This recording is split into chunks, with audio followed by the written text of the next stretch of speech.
A década de ouro dos animes. Foi assim que eu decidi nomear a nossa última década e também um dos meus vídeos favoritos aqui do canal. E como recentemente ele alcançou a incrível marca de 1 milhão de visualizações, eu decidi comemorar atendendo a um dos pedidos que vocês mais fizeram naquele vídeo. Hoje, enfim, iremos falar sobre a década de 2000 dos animes, que inicialmente eu pensei em dar o nome de década de prata, mas para evitar comentários chatos do pessoal fazendo mimimi porque eu chamei de prata, então eu decidi nomear simplesmente como a outra década de ouro dos animes. Já te agradeço só com o título, então já deixa o like no começo do vídeo, entre já na nossa máquina do tempo e vamos fazer uma rápida viagem no tempo, primeiramente para os anos 2000.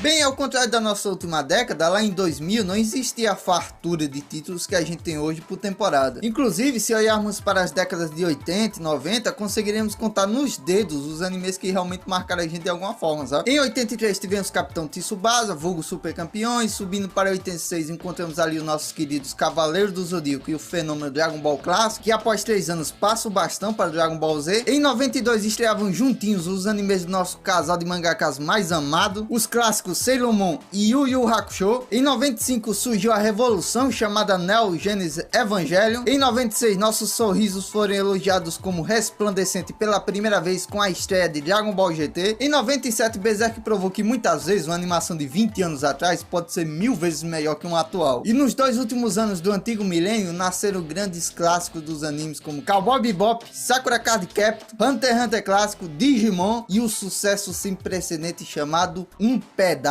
Então, olhando assim, já dá para notar que apesar de terem vários títulos muito bons, ainda assim você consegue contar nos dedos de tão poucos que foram lançados. Mas apesar de no início dessa nova década a escassez de bons títulos não ser diferente, ainda assim essa década iniciava querendo mudar a indústria, mudar a comunidade otaku e também, por que não, mudar o mundo? Sim, meus amigos, em 2000 estreava o nosso querido Inuyasha. Tá achando pouco? Toma outro soco nessa sua cara. Pois também foi nesse ano que estreou o clássico Hajime no Ippo. Olha só quem vem aí também, os clássicos animes da TV Globinho, Hantaro, Digimon 2, E não podemos esquecer que, para a tristeza do bolso dos meus pais e a alegria do capeta, estreava em 2000 e Yu-Gi-Oh, meus amigos.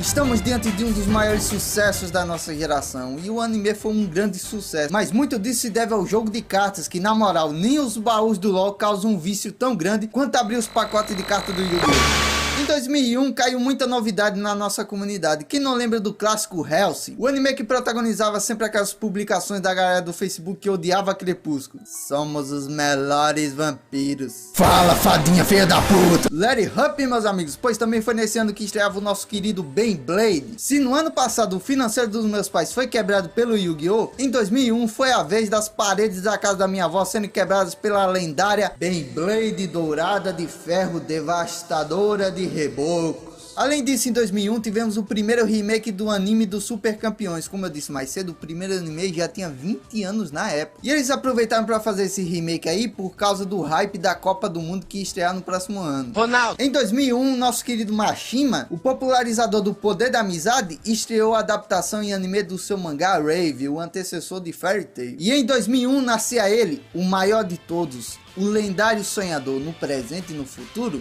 indo aonde for. Digimon Tamer, meus amigos. E pra quem achava que não tinha mais nada ali, pau, o clássico Bible Black. Vem sentir a emoção com o coração pegando fogo, porque em 2000 estreava o nosso querido Digimon 4. Estreava também Full Metal Panic, mas nenhum desses dois se compara à estreia da lenda. Estou falando de ninguém menos que Naruto, meus amigos. Naruto dispensa apresentações, um anime único que você odeia e fala dos milhares de fillers e erros da animação da Pierrot, ou você ama de coração devido a ele ter passado para você alguma mensagem de força ou determinação. Sem dúvida nenhuma, esse foi o melhor lançamento daquele ano. 2003 veio bem modesto na quantidade, porém desumilde na qualidade. Além de ter lançado Animatrix, uma série de episódios de anime que explicava vários outros elementos do universo dos filmes do Matrix, tivemos um clássico da TV Kids, Full Metal Alchemist Classic, e também tivemos um clássico da TV Globinho, Zatch Bell. Ah, meus amigos, quem não lembra desse? Esse aí é um dos meus favoritos. Zake, Hashield, Jikedo, Zakeruga, Brauzaru e Balzakeruga. Até hoje eu sou os feitiços de cover. Em 2004 a galera da escola ficou quente, meus amigos, porque foi esse o ano que o nosso querido Faraó passou o bastão para o seu sucessor, Yu-Gi-Oh! GX. E já que falamos de Yu-Gi-Oh! Por que não falar do filme dele que foi lançado nesse ano, Yu-Gi-Oh! O filme e a Pirâmide da Luz. Esse aqui eu lembro de ter assistido no SBT depois do filme do Scooby-Doo lá. Outro filme de anime muito foda que foi lançado nesse ano foi o filme do nosso querido Ninja Loirinho, Naruto e o Confronto no País da Neve. Em 2004 também vieram grandes títulos dos animes seinen, que é o gênero de animes do tá vendo que tem sangue? Não é desenho de criança não, cara. Estreou Monster, estreou Gantz, que não lembra das pérolas da versão dublada. Professora! Sim? O Kurano tá de pinto duro. Mas nenhum desses seinen ousou ser tão ousado quanto o sangrento Elfenlied. Com certeza Elfenlied foi o primeiro xodó dos otakus pseudo-psicopatas e o dono de um dos primeiros episódios mais impactantes da história dos animes, velho. Inclusive, a título de curiosidade, Elfenlied serviu de forte inspiração para a criação da 11 da série Stranger Things lá. Mas como nem tudo são flores, em 2004 também saiu aquela merda do anime de Ragnarok Online, que não tinha nada a ver com o jogo. Inclusive, um salve para os meus eternos companheiros de Frontera. E se em 2002 foi o ano de Naruto e 2003 o ano de Fullmetal, em 2004 foi a vez do nosso amado Bleach botar o pau na mesa. Inclusive dizem que ele vai voltar esse ano, né? Mas aí dizem, não deve nem data ainda. Coitado do carinha do canal da Bleach Brasil, velho. Aquele ali sofre. Depois de um 2004 cheio de títulos novos, 2005 veio mais calminho e não entregou tantos títulos assim tão memoráveis, sabe? Mas eles até que eram muito bons, como por exemplo Shakugan no Shana, a quinta série batendo forte aí, Blood Mais, Mushishi, Hashimitsu to Clover. Esse último aqui era o meu cafofo antes de eu conhecer o Sakura Soul. Mas estão sentindo esse cheiro no ar? São lágrimas, meus amigos. Pois em 2005 foi o ano que nosso querido Jun Maeda estreou um dos seus primeiros esbagaçadores de lágrimas, o anime Air. Finalmente chegamos nele, que talvez seja o grande ano da década de 2000 dos animes. Em 2006 nasceram grandes lendas do mundo dos animes. Sério, tinha anime pra todos os gostos. Por exemplo, já que estamos fazendo uma viagem no tempo aqui, teve um filme de anime muito foda chamado Tokyo wa Kakekuru Shoujo.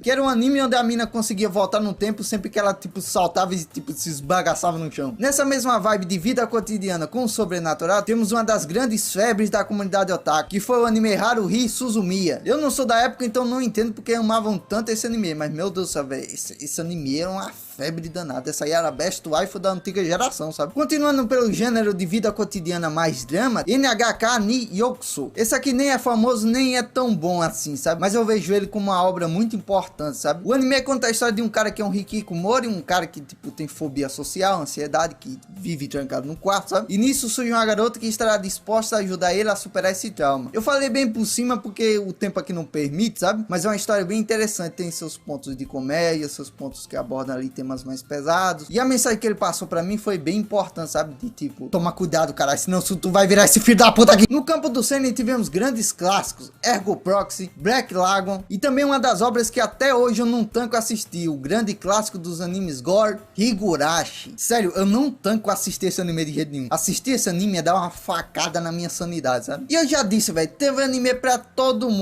Teve o primeiro anime de Fate Stay Night, o primeiro anime de Gintama. E se você achou que Isekai é coisa da década passada, ah, meus amigos, se você fala isso porque não conhece o clássico dos Isekais, Zero no Tsukai, mano. Esse anime misturava Caverna do Dragão, eit, romance, masoquismo e a grande febre da época que era a saga Harry Potter. E aí veio ela, a lendária temporada de outono de 2006. A comunidade otaku não estava preparada para as estreias daquele mês. Veio de uma vez só The Gray Man, Katekyo Hitman Reborn, Death Note e Code Geass. Imagina só tu presenciar a estreia desses títulos. Kira e Lelouch na mesma temporada. Na moral, a galera de 2006 deve ter levado o QI a um patamar jamais visto antes, sabe? Só que vendo a temporada indo tão bem, com tanta coisa boa, chegou um cara e pensou: que belo dia para criar Boku no Pico.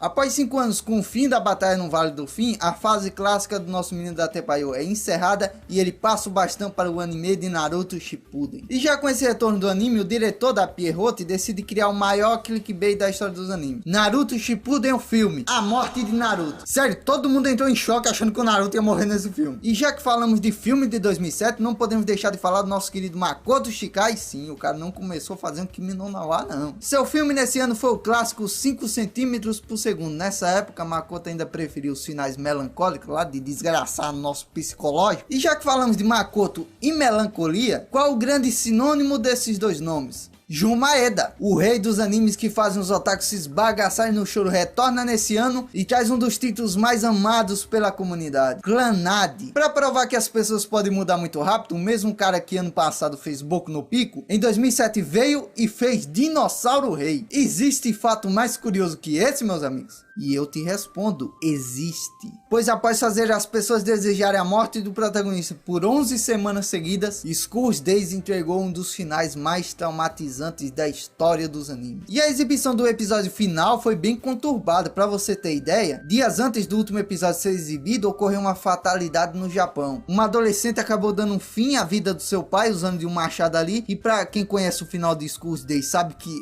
é uma vibe bem parecida, tipo nesse nível de ser macabro. E também para quem acompanha o mundo dos animes há uns anos, sabe que a indústria é sempre bem respeitosa com a exibição dos animes quando o país está passando ali por períodos bem traumáticos, sabe? Tipo quando teve o incêndio da Kyoto Animation, que Fire Force censurou o anime ali, com uma parte que tinha incêndio, em respeito às vítimas do incêndio, né? E também quando tem tsunami ou terremoto, eles também censuram os animes que passam esses acontecimentos aí. E por essa notícia ter chocado o país na época, eles optaram por adiar a exibição do episódio final de School's Days. E a título de curiosidade, ainda assim, o episódio final só foi transmitido com algumas censuras e formas bem curiosas. A primeira exibição do último episódio de School's Days foi transmitida em um teatro fechado, onde para você assistir você devia comprovar que tinha mais de 18 anos ali. E o episódio final transmitido na TV teve uma censura que até virou um meme depois, que os caras censuraram a cena final com a imagem lá, que consistia ali em uma imagem de um barco com a legenda "Belo barco". Japonês tem um humor, filho da puta, né? Obras que muitos de vocês devem conhecer e nasceram nesse ano: o melhor anime da história, Bakugan. Outra estreia que muitos de vocês devem ter assistido no SBT, o anime Blue Dragon. Em 2007 teve adaptação anime para as coisas mais inesperadas. Para começar, teve o anime de Devil May Cry, que inclusive é muito foda. Teve um anime de Romeo e Julieta, que tem uma história bem foda ali, não é tipo uma história padrão de Romeo e Julieta, sabe? Isso coloca ali vários elementos novos, magia, fantasia, plot twist. Em 2007 teve o anime do empoderamento feminino elevado ao mais alto nível, meus amigos, o nosso querido Claymore. E se é para falar de obra mais surpreendente de 2007, meus amigos, não podemos esquecer dela, que surgiu e perfurou os céus, Tengen Toppa Gurren Lagann. Na moral, até tô arrepiado aqui, porque puta que pariu, o anime é foda, um anime com traço único, personagens interessantes e profundos, trilha sonora.